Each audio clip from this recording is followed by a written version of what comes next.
गुरुर्वाक्यं मोक्षमूलं गुरु कृपा। परम पूज्य आचार्य देव जी, सामान्य श्री बना साहब जी, हमारे व्यक्तित्व की पोषक अर्चनीय वंदनीय संत गुरुजन, श्रद्धा भाजन देवियों,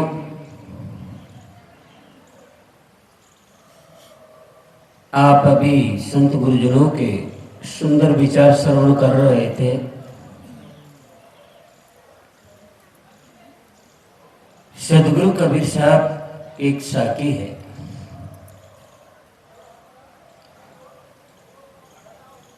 जो जानो जीव अपना, करो जीव का सार, जीरा ऐसा पावना मिले न दूजी बार। संसार में जानने योग्य क्या चीज है जिसको जानने के पश्चात शेष कुछ नहीं रह जाता है, और जिसके न जानने से सब कुछ जाना हुआ भी अनजाना हो जाता है। सदगुरु कहते जो जानो जीव अपना। अपना का मतलब अपने आप को। अपना का मतलब ये नहीं अपना अपने से भिन्न। सदगुरु का कहने का जो भाव है, अपना अर्थात अपना आपा, अपना स्वरूप।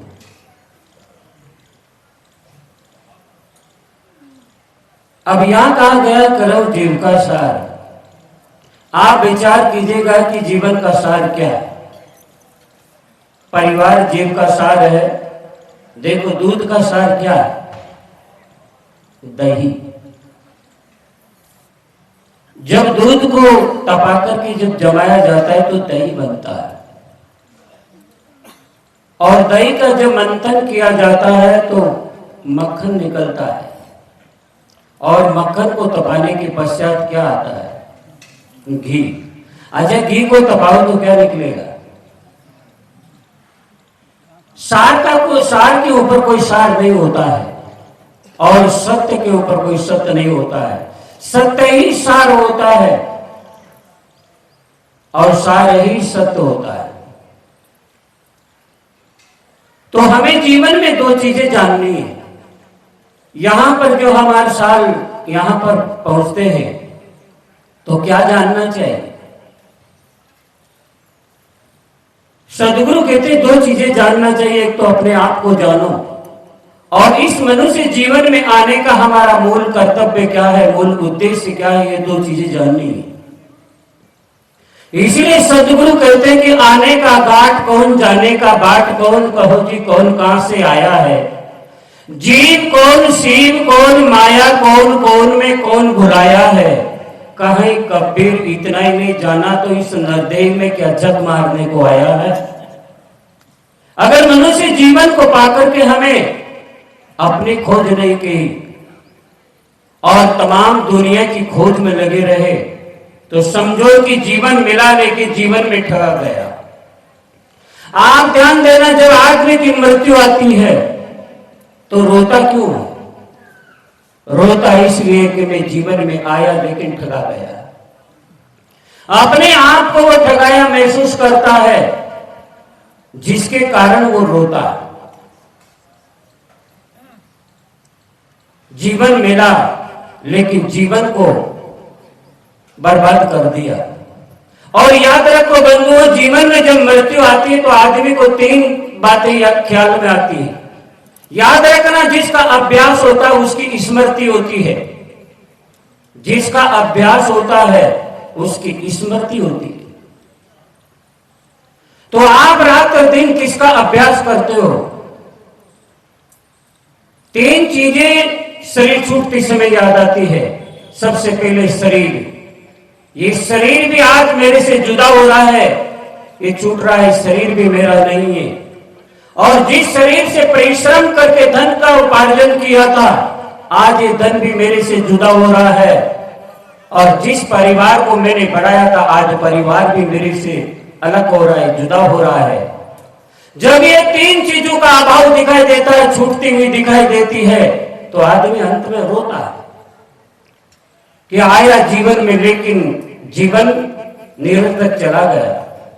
सदगुरु इसीलिए कहते हैं कि जो जानो जीव अपना, अपने आप को जानो, और अपना इस मनुष्य जीवन में आने का मूल कर्तव्य क्या है उसको जानो।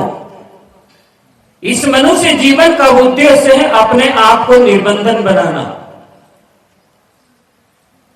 अपने आप को बंधनों से अलग करना। यह मनुष्य जीवन का मूल उद्देश्य है। खाना पीना और सोना।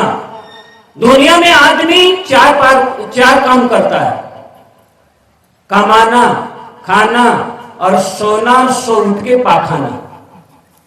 4 काम करता है आदमी। क्या यही जीवन का मूल उद्देश्य है? सोचिए आप। अब सोचिए, एक बार नहीं अनंतों बार हमें ऐसा अवसर मिला, लेकिन वो अवसर चला गया और आज आपको मिला हुआ वो भी आपके हाथ से जा रहा है। सदगुरु इसीलिए कहते करो जीव का सार। सार क्या चीज है? क्या परिवार जीवन जीव का सार है? क्योंकि जो अपने से जुदा हो जाए वो जीव का सार कभी भी नहीं हो सकता। परिवार भी जीव का सार नहीं है और धन भी जीव का सार नहीं, क्योंकि धन भी एक दिन जुदा हो जाएगा।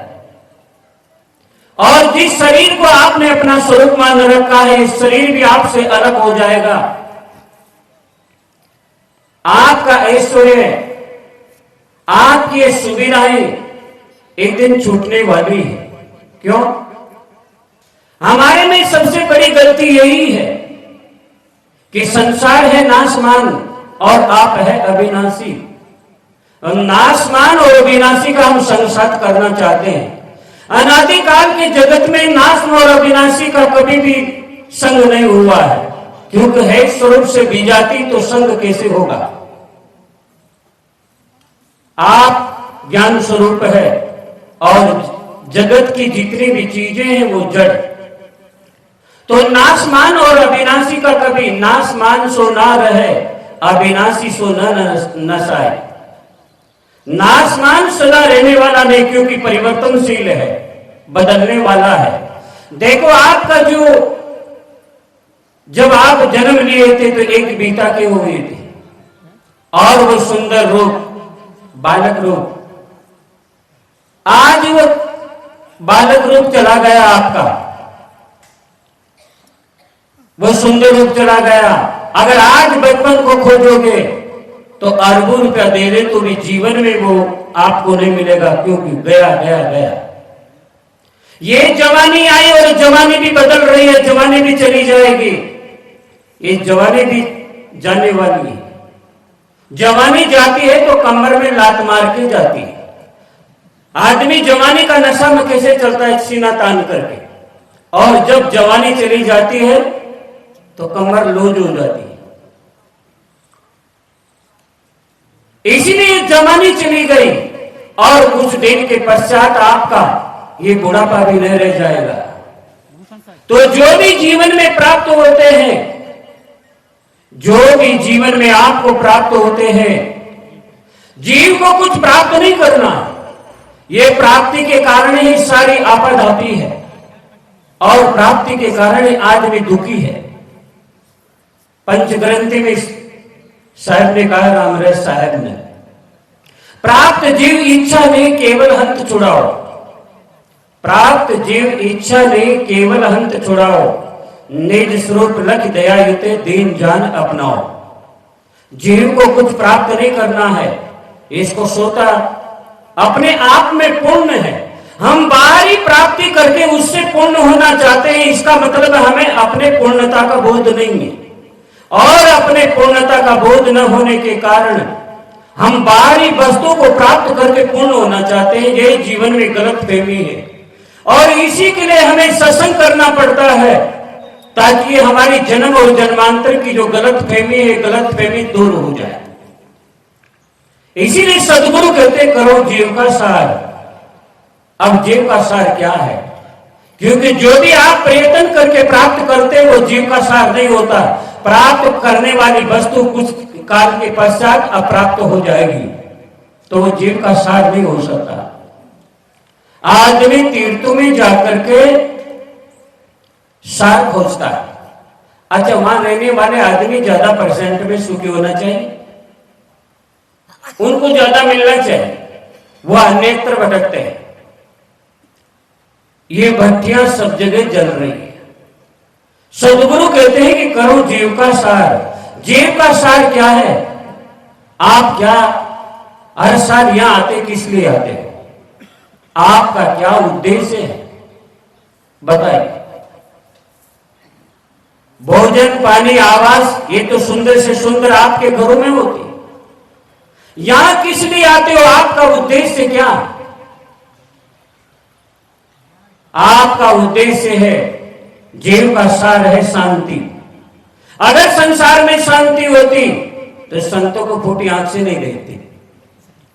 संतों के पास में एक चीज का प्रभाव है और संसार के लोगों के पास में सब कुछ है, लेकिन एक का अभाव है, शांति नहीं है।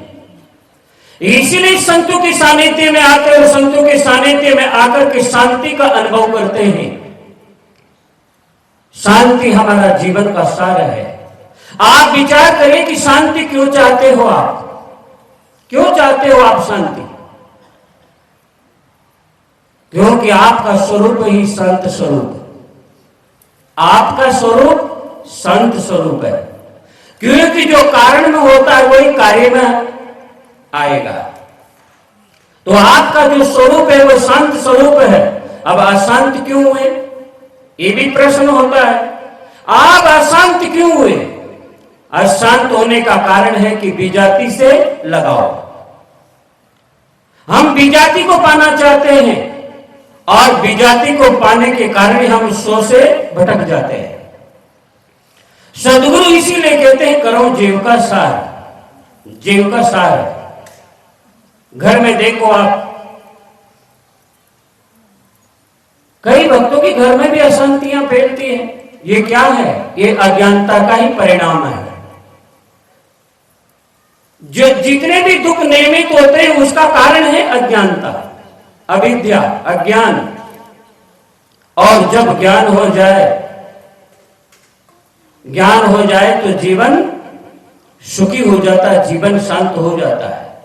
तो पहचान है, क्योंकि जीवन अगर प्रसन्न है तो समझो कि जीवन में कुछ उपलब्धि आई है।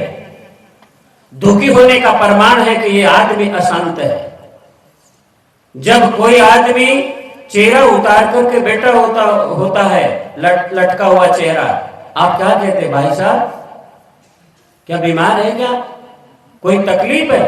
क्यों जाना आपने? चेहरे को देखा। चेहरे से भी आदमी को पता चल जाता है। सुखी आदमी की पहचान है प्रसन्नता। अगर जीवन में प्रसन्न है,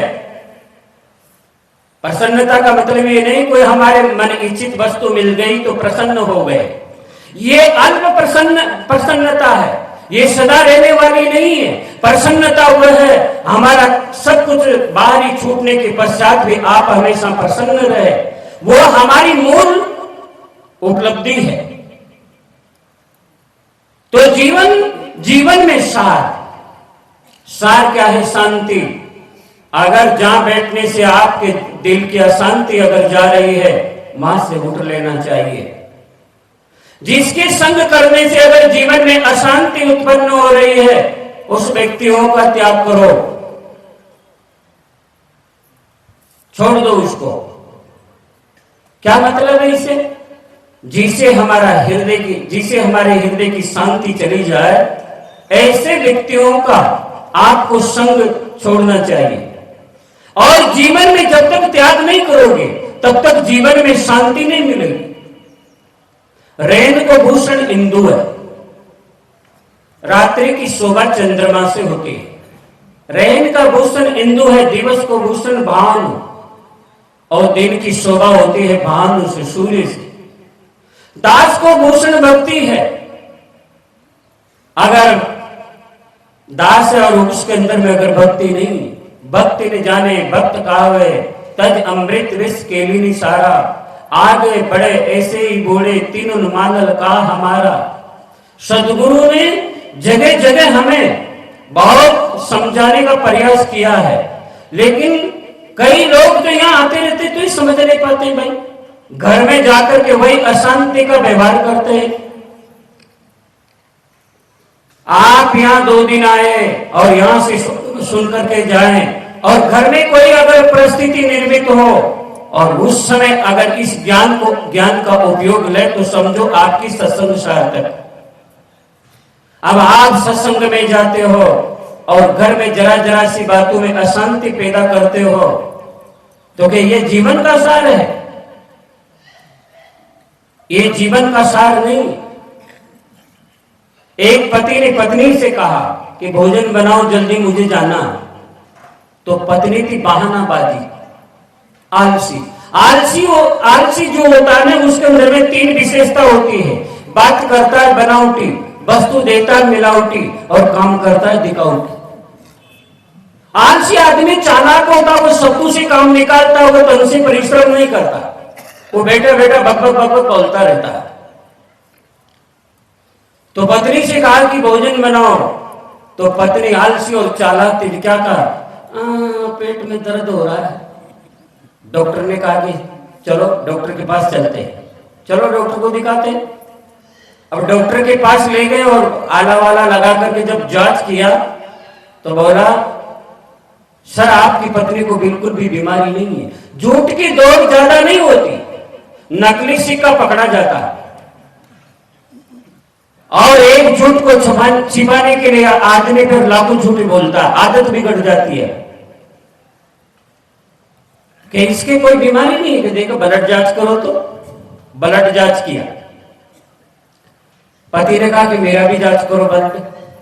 जब जांच किया तो डॉक्टर बोला, सर आपकी पत्नी का आपका जो ब्लड है बिल्कुल मिलता जुलता ई ग्रेड का है। पति बोला, क्यों नहीं डॉक्टर साहब, बराबर मिलेगा, 20 साल हो गया मेरा खून पीते पीते इनको, क्यों नहीं मिलेगा, बराबर मिलेगा। अब आप विचार करो, ऐसे घरों में शांति आएगी? वहां जीवन का सार मिलेगा? जीवन का सार कभी भी नहीं मिलेगा। सदगुरु कबीर साहब इसीलिए कहते, जो जानो जीव अपना, अपने आप को जानो। और इस मनुष्य जीवन में आने का हमारा लक्ष्य क्या है, हमारा उद्देश्य क्या है, उसको पहचानो। जीवन में ज्यादा जानने की जरूरत नहीं है। 70वीं रमेनी में सदगुरु क्या कहते, बोलना कासो बोलिए भाई, बहुलत ही सब तत्व नशाई, बहुलत बहुलत बाढ़ विकारा, सो बोले जो पड़े विचारा, मिले ही संत वचन जो कहिए। अब प्रश्न होता है कि 2 वचन क्या कहना चाहिए? कितना गजब का गहरा भाव है सदगुरु का। मिले ही संत वचन 2 ही कहिए, 2 वचन बोलो, ज्यादा मत बोलो। अगर संत मिल जाए तो क्या बोलना चाहिए जी? सदगुरु से प्रश्न करना चाहे, गुरुदेव मेरा जन्म और मरण का चक्कर कैसे छूटेगा, ये अनादि का चला आया है। सिर्फ 2 बात, मिले ही संत वचन 2 ही कहिए, 2 वचन। मेरा जन्म और मरण का चक्कर कैसे छूटेगा गुरुदेव। और इसी के लिए संत गुरुजनों के पास में आया जाता है, और संत गुरुजनों के पास में आकर के हम सार, जो हमारा निजी सार है, उस सार अर्थात शांति को प्राप्त कर सकते हैं। ये संत गुरुजन हमें यही संदेश देते हैं, यही उपदेश देते हैं, और इनको हम अपने हृदय में धारण करें, उसी से हमारा जीवन सुंदर होगा, व्यवस्थित होगा, और तभी सत्संग में आना हमारा सार्थक होगा। मैंने थोड़ी देर निवेदन किया, मैं भी वाणी में विराम देता हूँ। प्रेम से बोलो श्री सद्गुरुदेव की, संत समाज की, साहेब।